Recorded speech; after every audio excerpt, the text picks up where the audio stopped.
बांदा की एक महिला जज ने भारत के मुख्य न्यायाधीश से इच्छा मृत्यु की मांग करती है। एक महिला जज, वो भी इच्छा मृत्यु। कारण क्या है? कारण था सेक्सुअल हैरेसमेंट। ये वही सेक्सुअल हैरेसमेंट है जिसके कारण देश की आन बान शान कहे जाने वाली महिला पहलवान साक्षी मलिक ने रेसलिंग से संन्यास ले लिया, अपना जूता मेज पर रख दी और कहा कि जब तक ब्रिजभूषण के करीबी और ब्रिजभूषण का दबदबा WFI में रहेगा तब तक मैं इस रेसलिंग में भाग नहीं लूंगा और मैं इस रेसलिंग से संन्यास लेता हूं। आपको पता है कि 4 महीने से अधिक ये पहलवान जंतर मंतर पर धरना दिए। उसके बाद कई तरह के फॉर्मेलिटीज हुई। इवन की साक्षी मलिक ने यह भी कहा कि सरकार के तरफ से यह बयान दिया गया था कि जल्द ही इस मामले पर सुनवाई होगी, जल्द से जल्द आप लोगों के लिए काम होगा। उसके बाद उन्होंने जो प्रदर्शन था उसको बंद कर दिया था, लेकिन तमाम सोशल साइट और सोशल मीडिया पर यह खबर चली, लेकिन सरकार को जू नहीं देंगी। फिर दोबारा चुनाव हुआ और ब्रिजभूषण शरण सिंह के करीबी संजय सिंह जो है चुनाव में चुने गए और अध्यक्ष घोषित हुए। इस बात का अंदाजा आप इससे भी लगा सकते हैं कि जब संजय सिंह चुनाव जीतते हैं तो ब्रिजभूषण सिंह संजय सिंह से ज्यादा गले में माला पहनकर कहते हैं कि दबदबा था, दबदबा है और दबदबा रहेगा। इस बात से क्या अंदाजा लगाया जा सकता है कि एक महिला पहलवान जो देश को फक्र महसूस कराया, जो देश के बेटियों को एक रास्ता दिया, एक मॉडल दिया कि आप इस तरह से अपना जो है अपना तैयारी कर सकते हैं, आप इस तरह से देश के लिए नाम रोशन कर सकते हैं, अपने माँ बाप के लिए नाम रोशन कर सकते हैं, अपने समाज के लिए नाम रोशन कर सकते हैं। सिर्फ देश के बेटे नहीं, बेटियां भी अब देश के लिए नाम रोशन कर रही है। आपको बता दें कि तमाम मीडिया किस तरह से अखबार छाप रही है, आपको देखकर शर्म आएगी। सिर्फ इसलिए आएगी कि वो मीडिया छापती है कि साक्षी मलिक पर 2023-24 में कितना रुपया खर्च हुआ, विनेश फोगाट पर कितना रुपया खर्च हुआ, बजरंग पुनिया पर कितना लाख खर्च किया सरकार ने उसकी तैयारी के लिए। कभी ये मीडिया नहीं छापी है कि विनेश फोगाट, बजरंग पुनिया, साक्षी मलिक देश का नाम कितना रोशन किया। जब साक्षी मलिक ने ओलंपिक में पदक लाया तो पूरे देश को फक्र हो रहा था कि मेरी जो बेटी है अब इस तरह का काम कर रही है।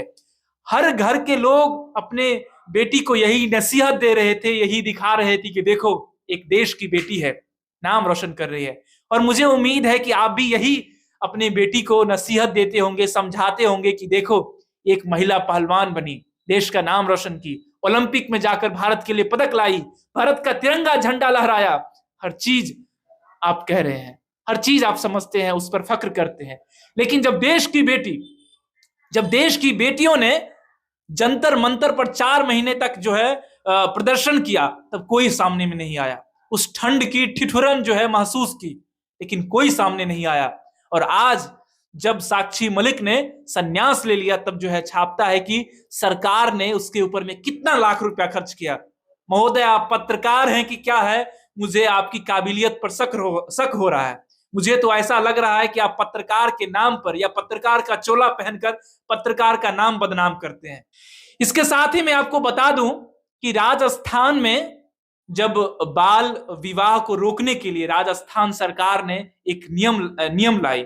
राजस्थान सरकार ने 1978 में बाल विवाह को रोकने के लिए एक कानून लाई, जिसके तहत सरकार ने गांव की महिलाओं को जोड़ी। उसमें एक भंवरी देवी नाम की महिला को भी जोड़ी कि आप भी गांव गांव जाइए, जहां बाल विवाह हो रहा है उसको रोकिए, लोगों को जागरूक करिए। भंवरी देवी नाम की महिला ने एक रसूखदार परिवार में हो रही 9 महीने की बच्ची की शादी पुलिस के द्वारा रुकवा दी।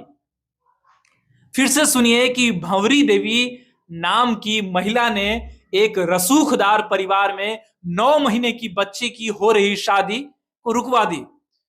उसके बाद शादी तो हो गई, रसूखदार परिवार ने अगले दिन 2 बजे रात में शादी करवा ली, लेकिन उस महिला के साथ 5 मर्दों के साथ दरिंदगी की गई। उसके बाद भंवरी देवी जिस सरकार के लिए काम कर रही थी, भंवरी देवी के लिए ना वो सरकार काम आई, ना कानून, ना पुलिस ना मीडिया, कोई काम नहीं आई। अदालत ने उन सभी को बाइज्जत बरी कर दी। उसके बाद सभी दबंगों ने ढोल नगारे के साथ पूरे प्रदेश में रैलियां की। ठीक उसी तरह जिस तरह आज बृजभूषण शरण सिंह संसद में जाते हैं और हंसते खिलखिलाते इंटरव्यू देते हैं और गले में माला पहनकर कहते हैं दबदबा था, दबदबा है और दबदबा रहेगा। शर्म आती है इस देश की कानून पर, कानून व्यवस्था पर, कि इस तरह से हम कैसे छूट दे सकते हैं। इस देश में एक सख्त कानून की जरूरत है जो वर्क प्लेस पर महिलाओं के साथ हो रहे उत्पीड़न पर लागू लगाए। एक कठोर कानून की आवश्यक है। लेकिन मैं आप सभी से निवेदन करता हूं, और दैनिक भास्कर में छपी इस आर्टिकल पर एक शानदार चीज लिखा हुआ है कि अपनी बेटियों को इतना सशक्त करिए कि कोई भी दरिंदा अगर उसके तरफ बुरी नजर से देखें तो उसी समय चप्पल उतार कर इस तरह से उसका मरम्मत करें कि शायद वो किसी और के ऊपर में उठा करके देखें। मैं इस बात से पूरी तरह सहमत हूं कि अपनी बेटियों को इतना मजबूत करिए कि कोई दरिंदा अगर उस गंदी नजर से उसके ऊपर देखे तो चप्पल उतार कर उसे मरम्मत करने में उसे बेझिझक और कोई चीज की जरूरत ना पड़े। बाद में कानून व्यवस्था, पुलिस जो है उसको देखेगी।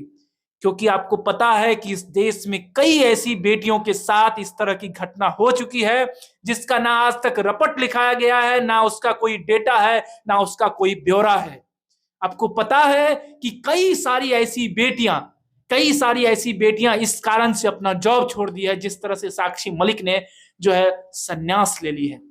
दुख होता है इस देश की कानून व्यवस्था पर कि जिस देश में ये शब्द कहा जाता है कि नार्यस्तु यत्र पूज्यन्ते रमन्ते तत्र देवता, इसका मतलब होता है जहां नारियों की पूजा होती है वहीं देवता निवास करते हैं। लेकिन उसी देश में इस तरह की दरिंदगी होती है और सब खामोश होते हैं और संसद में घूमते हैं दबंग बनकर। दुख होता है। बाकी अपनी जो बच्ची है उसको मजबूत बनाइए, यही उम्मीद है।